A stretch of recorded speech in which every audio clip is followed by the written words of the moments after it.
Jalila. Basi maiti na wewe nyamaza sasa na wewe. Mbona nilikwambia uanze na makunikimbiza? Basi nilikuwa ni bahati mbaya, shika ujifute shika.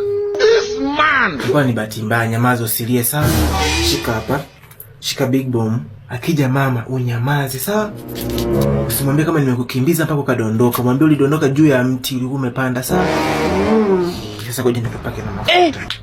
Nikupake mafuta kwenye kidonda hapo asione.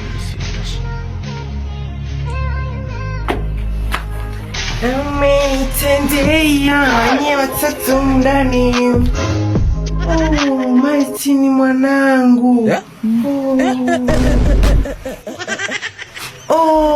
Maiti ni mtoto wangu mzuri, umefanya nini? Mama nilikuwa. Naam, mtazamaji, na katika habari za matukio.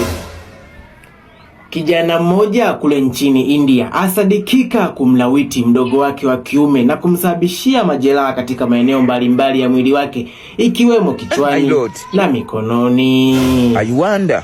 Mama nisikize, maiti alikuwa amepanda juu ya mti akadondoka. Sasa ile anadondoka. Aidha pia kijana huyo anayetafutwa na jeshi la polisi anasadikika kutumia mafuta katika kumfanyia mdogo wake tendo la maajabu.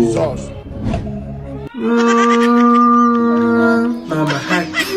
Haki kabisa mama, haki kabisa, haki ya Mungu mama, mimi sijamfanya kitu. Ni vitu vyako mama.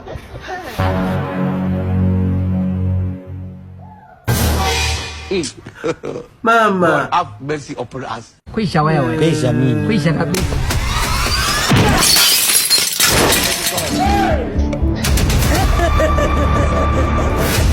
I wonder.